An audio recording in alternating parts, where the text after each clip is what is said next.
Panorama group, जो सोचता है वो करता है।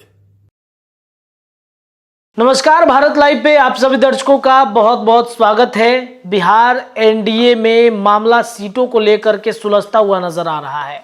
दिल्ली में इस वक्त हमारे संपादक नमन मिश्रा सर मौजूद हैं और जो भी दिल्ली से इनपुट मिल रही है हम तक पहुंच रही है और हमारी जिम्मेदारी है कि हम आप तक वो पहुंचाएं। बिहार एनडीए में सीटों का फॉर्मूला तो लगभग क्लियर हो गया है, लेकिन सीटों के बंटवारे में बिहार कैबिनेट का विस्तार अटक गया है। कैबिनेट के विस्तार को कैसे नीतीश कुमार सुलझाएंगे, इस पर अभी तक मंथन चल रहा है। हालांकि सम्राट चौधरी ने आज सुबह नीतीश कुमार को वो लिस्ट सौंप दिया जिस लिस्ट में भारतीय जनता पार्टी के कई नए मंत्रियों के चेहरे दिखे हैं।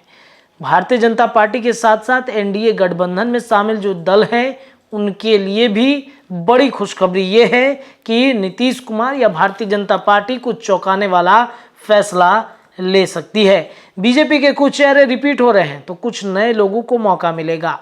कितने लोगों को तैयार किया है भारतीय जनता पार्टी ने, ये भी देखना बेहद दिलचस्प होगा। देखिए, 2024 के चुनाव में 40 लोकसभा सीटों पर एनडीए गठबंधन बिहार में दावा कर रहा है कि 40 के 40 हम जीतेंगे। ऐसे में कई उम्मीदवार हैं उनके एनडीए गठबंधन में, खासतौर पे भारतीय जनता पार्टी के। तो बीजेपी वो रिस्क कभी नहीं लेना चाहेगी कि 40 में से 39 सीटें या 38 सीटें उनको मिले, क्योंकि अब की बार 400 के पार भी तो नरेंद्र मोदी को पहुंचना है। तो वैसे लोग जो टिकट के लिए बेचैन हैं और भारतीय जनता पार्टी ने सर्वे कराकर उन चेहरों पर दिखवा लिया है कि क्या उस लोकसभा से क्षेत्र में, जिस लोकसभा क्षेत्र में वो कह रहे हैं कि हम चुनाव लड़ेंगे, उनमें क्या विश्वसनीयता है। तो वैसे चेहरे को भारतीय जनता पार्टी ने रखा है मंत्रिमंडल में कि उनको टिकट नहीं तो मंत्रिमंडल में जगह दे दिया जाए।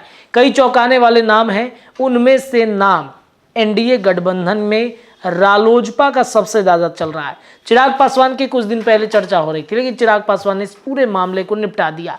जेपी नड्डा ने इस पूरे मामले को निपटा दिया चिराग पासवान के 5 सीटों पर मुहर लगाकर। अब बचते हैं पशुपति पारस। क्या होगा? पारस के सभी सांसद तो लगभग भाग चुके हैं उनको छोड़ के। राष्ट्रीय लोक जनशक्ति पार्टी क्या करेगी? पशुपति पारस हाजीपुर से लड़ना चाहते थे, लेकिन अंततः उनकी हार हो गई। हाजीपुर का सीट चिराग पासवान को मिलता हुआ दिख रहा है और उनके चेहरे पे जो खुशी है वो काफ़ी झलक रही है हाजीपुर सीट को लेकर। अब मंत्रिमंडल में उनके भाई यानी कि चिराग पासवान के भाई प्रिंस पासवान को शामिल किया जा सकता है।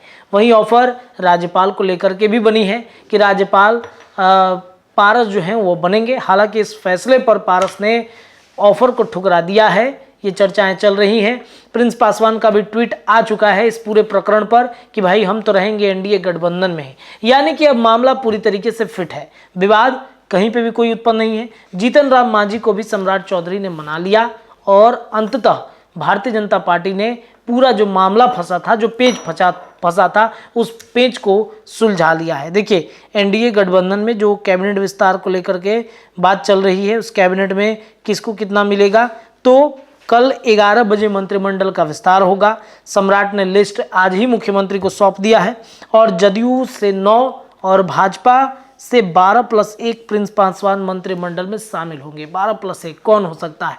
प्रिंस पासवान का नाम चौंकाने वाला हो सकता है। कल इंतजार कीजिए, 11 बजे दिन में भारत लाइव की खबरों पर एक बार फिर से मुहर लगेगी। धन्यवाद इस खबर के लिए। पनोरमा ग्रुप, जो सोचता है वो करता है। अगर ये वीडियो पसंद आई और वह बिहार के राजनीति और बिहारियत से सरोकार रखेनी तो सब्सक्राइब बटन दबा के चैनल के सब्सक्राइब कर ली। ओजे एगो घंटी बा, ओकरा बटन दबा देला से कुल सटीक और मारक खबर रुआ मुफ्त में मिल जाई। अगर रुआ पत्रकारिता के हमनी के नया प्रयोग में सहयोग कर चाहतानी तो ज्वाइन बटन दबा दी। पेटीएम नंबर नोट कर ली 9386816700। धन्यवाद।